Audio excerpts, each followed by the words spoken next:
Hey, so Armando, so tell us about the Students Experience Homeless Program. So I created NELA United for Students. NELA is with Northeast LA United for Students, and it's a program that helps the unhoused students in my community, and we're expanding more to more schools in the Okay. LAUSD district. Okay. Yeah. And the program, how does the program support the youth that are homeless? Or how So the has it way been? it works is, yeah. So the way it works is, I work directly with the counselors, the PSA counselors in the Hmm. schools. Yeah. Um, and so I would meet with them and they would tell me what are the needs of the students, whatever it is, if, food, clothes, shoes, shelter, whatever it is at the time. I use my social media, community social media, and I reach out to the community and local businesses to fundraise, or if they could get the items that are requested, and I get the items, or I get the the fundraising donations, and I'll go to like the Super A or WSS or 99 Cent Store. I buy gift cards, and then I give them to the counselors, and then they distribute the cards accordingly to what are the needs of the students at the families at the time. Okay. Okay. So Armando, so what I'm hearing is you have connected with the PSA counselors for this, and how did that come about? You just did this on your own, or how did you start, communicating with the local schools PSA counselors? Great question. So what happened was, there was a teacher at my local junior high, Luther Burbank Junior High School. Hmm. There's a teacher that went on my social media Facebook, and she said that she had 33 students that were unhoused, and they were wanted to do a clothes drive. They needed clothes, so we created a clothes drive for the students. It was here in Highland Park. We used the Offbeat Bar as a drop-off location. We reached out to community members on Facebook. They came down and they dropped off used items, clothes, shoes, whatever it was. And then at the time, Bob Baker, the puppet show that's on North Boulevard, they barely moved in, and they said that they could use the location where we could distribute the clothes to the families and the students. So that's more or less how it started. But because the program started in 2018, 2019, but we learned from that, right? Well, because that was just the beginning, and we learned that that they would distribute all the clothes. The Not a lot of families went because they don't want to be identified as homeless. They don't want used clothes. The students don't want used clothes. So we only had like a couple of families come down, and we packed like a 50-foot U-Haul truck of just like used clothes, and we had to give it all back to I think we dropped it off at Goodwill. Mm. So that was one listener, but that's more or less how it started. And Okay. yeah, that's how it started. Okay, so a PS teacher outreached to you on social media, and then you outreached in your social media and to local businesses and got individuals and got support. That Yeah. that, that sounds pretty commendable. Okay, and so is there any since then any specific moments or experiences that you have had that have reinforced, the importance of addressing, the support for students that are homeless? Oh yeah, for sure. I mean, I've only touched the tip of you know, the surface, because it's whenever I talk to these different principals and PSAs, it's always something different, right? And it's this is why the program is so vital to them, because for example, I just went down to Metropolitan Continuation School in downtown LA, and I was talking to the principal, and she was telling me how frustrated it was to help her students, because there's literally no help from LAUSD. They do have a department called the homeless department, but they're like, she said that, the student has to be no so at the beginning of the year, the students, they notify them that they're homeless, right? So that's how they know. So in order for the homeless department to help them, they had to be notified that they're homeless. And then basically they just give out referrals to other agencies for help. So she was just telling me like how frustrating it is to get help, right? Because there's no really help. So what happens when they give out these referrals, the referrals, is different agencies, nonprofits that lost some funds. And a lot of times, this is the disconnect where, they'll call them, they can't get a hold of them, they'll email them, they get no call back, they get no email back.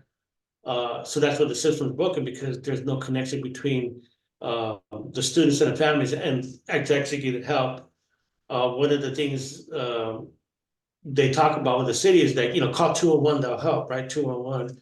Well, when you call 201, same thing. They just give out referrals. There's no shelters, there's no beds, there's no housing. They don't have, it's just like, it's broken. And it's like, so like with my program, it fits the needs for them because, like I told the principal, like, it's community funded, right? We're literally community funded, and we're really, it's a community driven effort. Because when I talked to, so here's the laundry dryer. So she said, well, if you could get a washer and dryer for me, by the summertime, that'd be great, right? And I said, well, shit, I could probably do it like in a week, right? So I know that's what I did. I reached out, and that's how the program works. I reached out, and my friend, she had a washer, that was in her house, and she donated it to the school. And then the LA Boys and Girls Club, they had a new dryer. And so they gave it to me, and then within a week, I had them a washer and dryer. So that's, that's a perfect example how vital this program works. Because these counselors and these principals, they literally have no help for these students. And they have to go outside the box to get help, and that's where our program comes in. Yes. So what I'm hearing is they're telling you that they're making referrals to the agencies, but there's immediate needs that's where, they're going to you and getting support from you and your network. Yeah. Yeah. Okay. Yeah, and the referrals don't work because there's no callback, and that's where the system is broken. And another example, I'll give another example. We had a family that was a mother and 3 kids. They're elementary school by my house, and they were living out of a van for the past year. And the owner of the van wanted the car back, so the cops were called, and the cops were there in the morning, and the cops were like, okay, we're not leaving your, the family until we get you shelter, right? Mhm. And this is a perfect example of how the system is broken. So the cops, so it was literally the cops, it was Kevin DeLeon's office, CD1, it was like LASA, PATH, it was all these agencies that they try to get them housing, right? And nobody could get them housing. No shelters, Temporary none of housing, right? Temporary housing, right? anything. No, yeah, I mean, the shelter, even like to stay at night, there Yeah. was nothing out there. And so it's broken because that family had no, they're losing the van, and they had nowhere to go that night.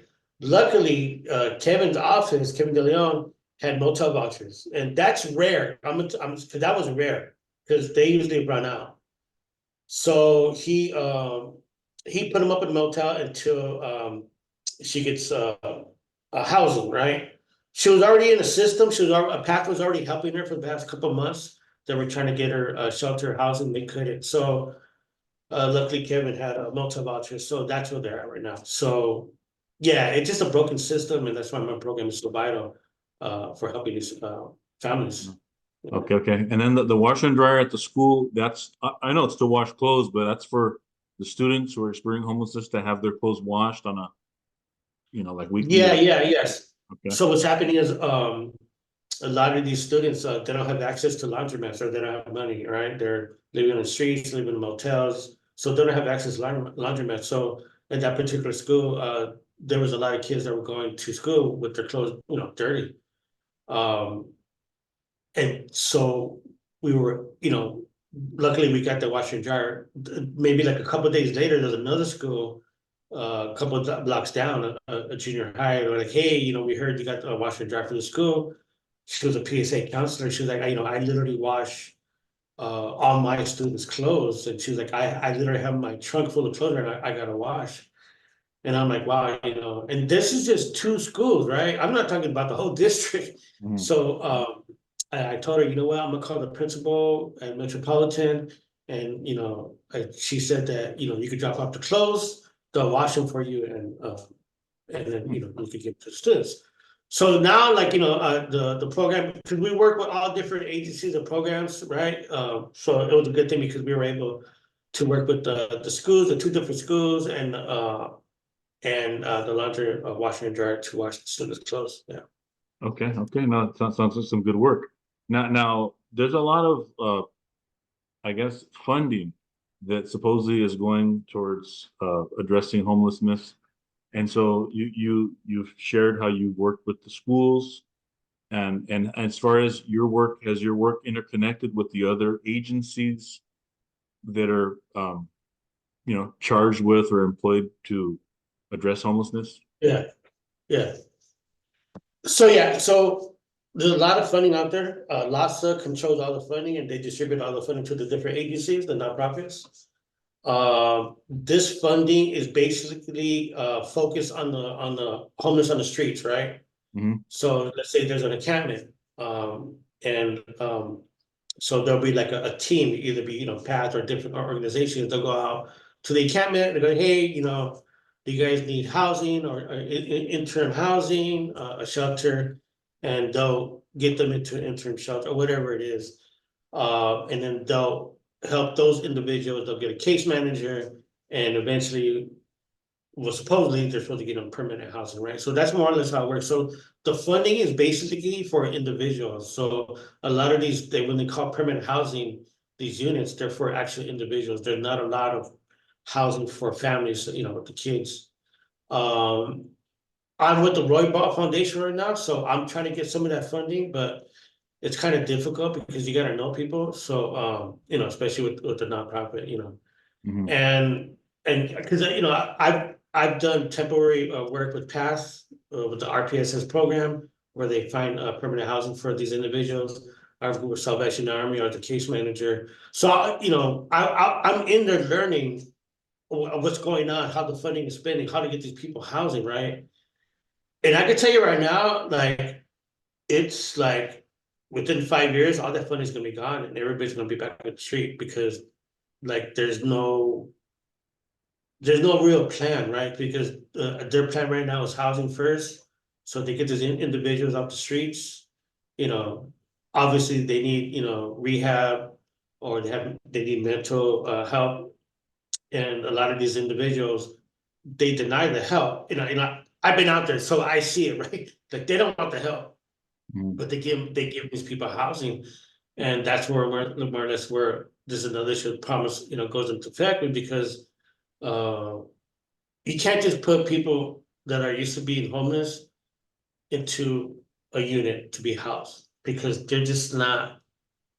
I mean, some do, but a lot don't. It just doesn't work. So a lot of this funding is just pretty much going to waste. Is the homeless problem is not going to be solved, not this way, because what's going to happen in the next like 3 4 years when Karen Bass goes into re-election, they're going to look at the numbers, right? They're going to say, hey, why all these homeless people are still out and you've already spent like whatever the number is gonna be. And she's not gonna have an answer for it because it's not working. Okay. Yeah. So I guess let me ask you your perception, your opinion. So what do you, I mean, you're close to the issue. You're, out of your generosity and putting work to raise money for to support. What Yeah. would you, want to see have happen in order to address the issue? It's a very complex issue, Yeah, homelessness, I because know. there's a lot of different parts, right? Because okay, because there's a mental issue, right? Where it's obvious these people need mental programs for help. The problem is, when you go to them and you go, hey, do you want help? Do you want to go to a mental, assistance program?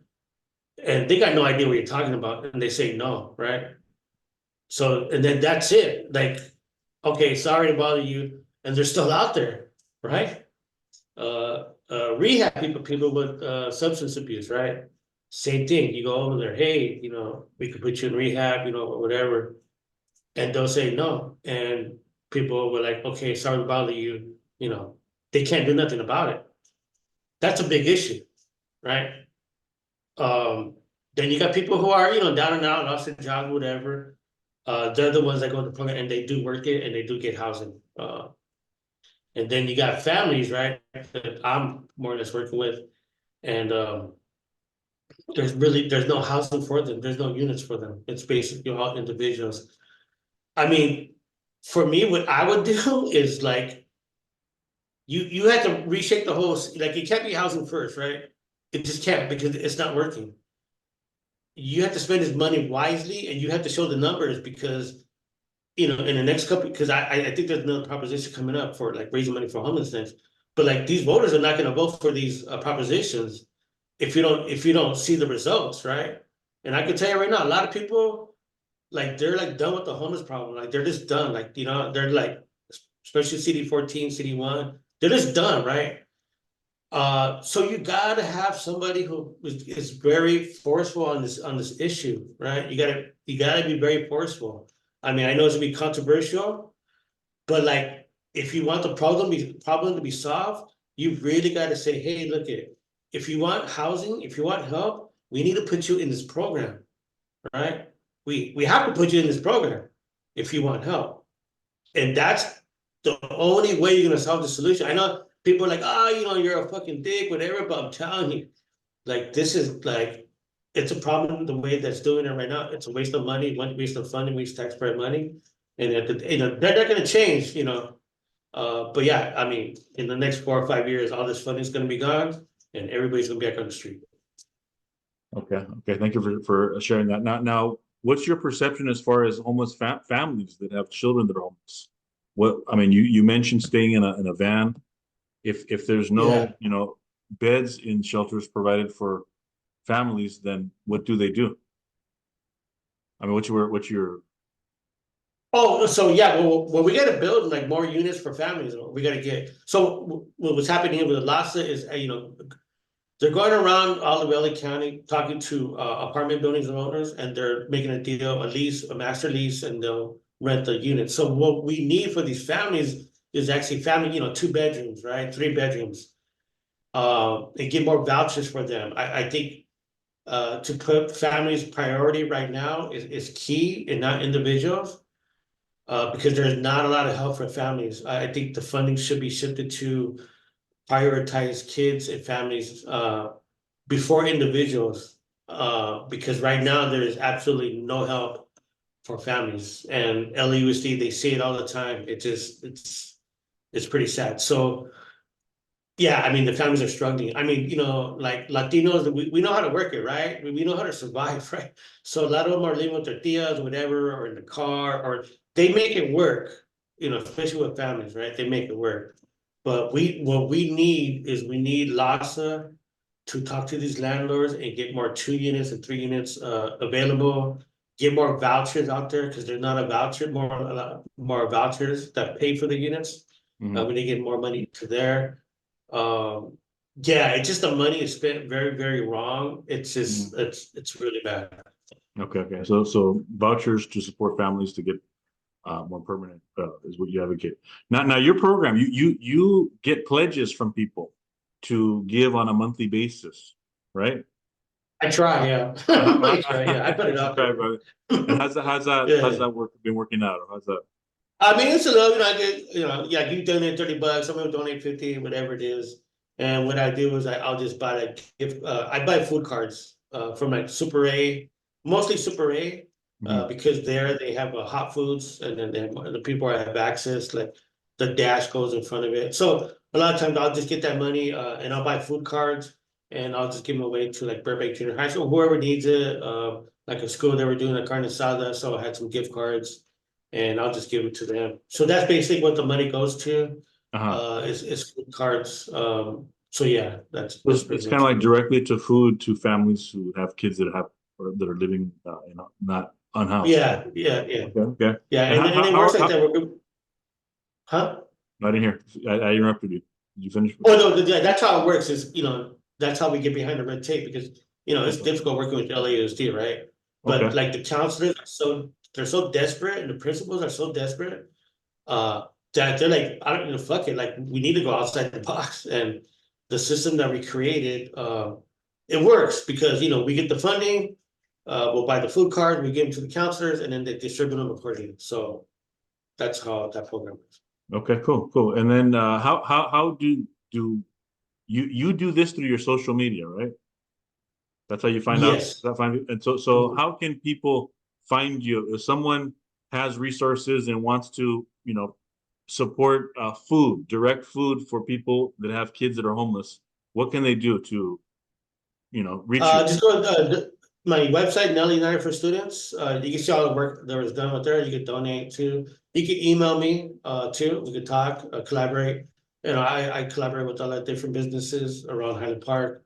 They reach out, whatever they could give too. There was a new sandwich shop to open up. They give a couple sandwiches, and I gave them out. So because I've been homeless myself too, right? I've been like not on the street. But like I've been living like out of my brother's commercial building, I stayed at my friend's sofa. So it's a form of homelessness. So I know like every penny counts. Trust me, like every dollar, every cent counts because we know how to use it. It's kind of weird because we know it's like survival mode, right?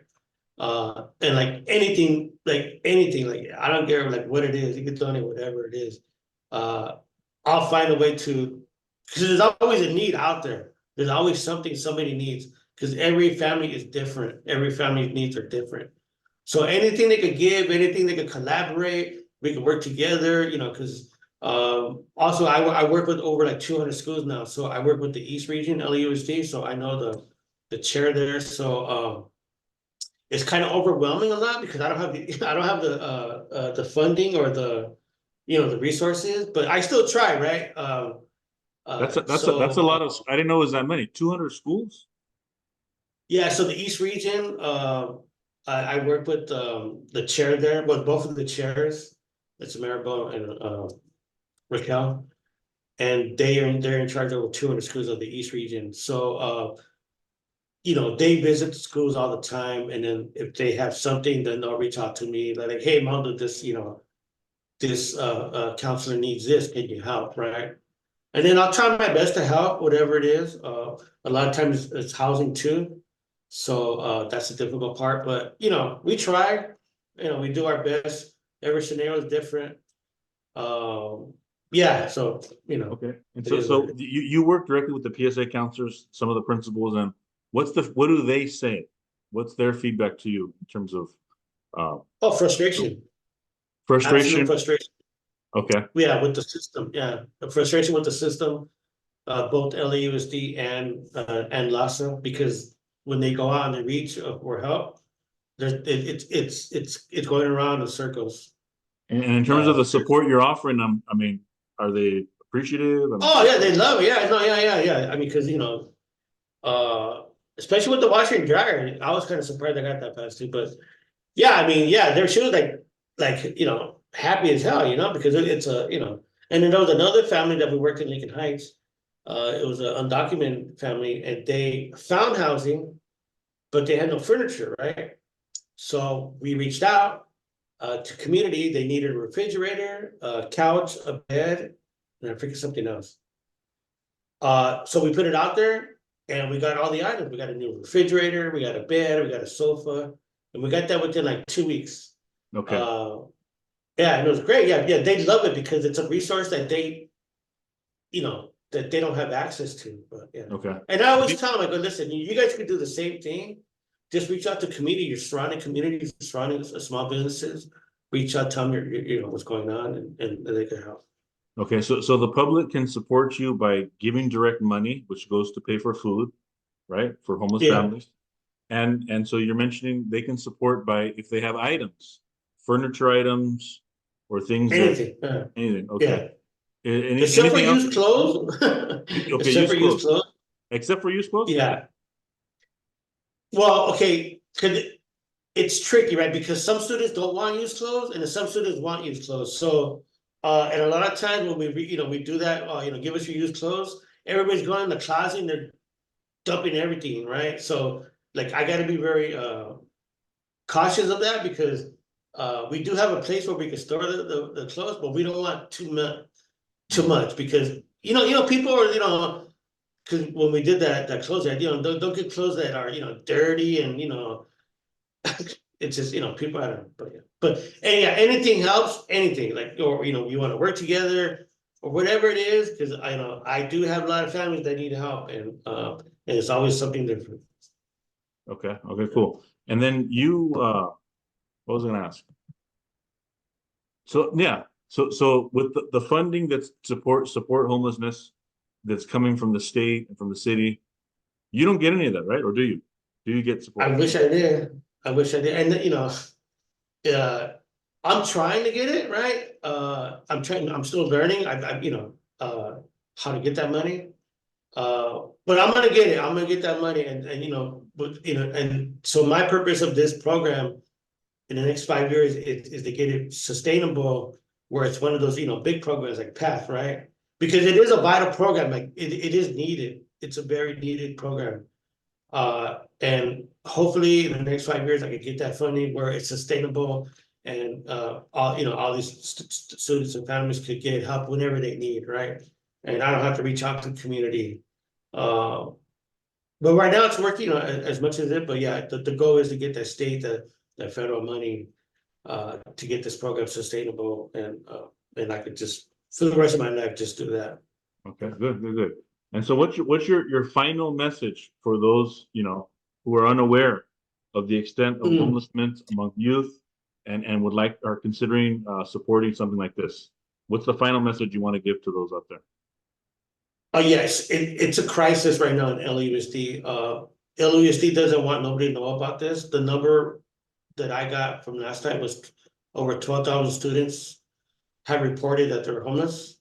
And those are only the students that reported. A lot of students don't report because they don't want to be identified as homeless because they get picked on. So there's a lot more. There's a lot more students that need financial help. It's a crisis that's not talked about, right?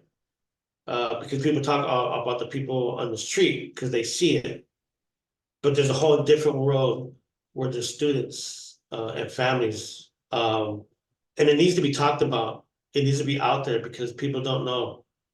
There's 12,000 students in the district that reported. That's a lot. In Belmont High School, 130 high school students reported that they were homeless. In one high school, that's a huge problem, right? And that's a problem that, That's not the 6,000 student Belmont that used to be. This is I don't know how many there is now, but it's a lot smaller than it used yeah, to be. yeah. So, I mean, it's a big problem that people need to be aware of this because it is our students, it is the future, uh, and they're struggling, right? And then when they grow up, it's just, the cycle of getting out of homelessness. It's a big mission within itself. It's very hard to get out of there, out of being homeless. So, yeah, I just want people to know, be aware of this, that there's a big problem within the LAUSD, that there's students that are homeless and they need help. Mhm. All right. Hey, thank you for all your work and thank you for doing this interview. Appreciate it. Thank you, Luis. Appreciate it.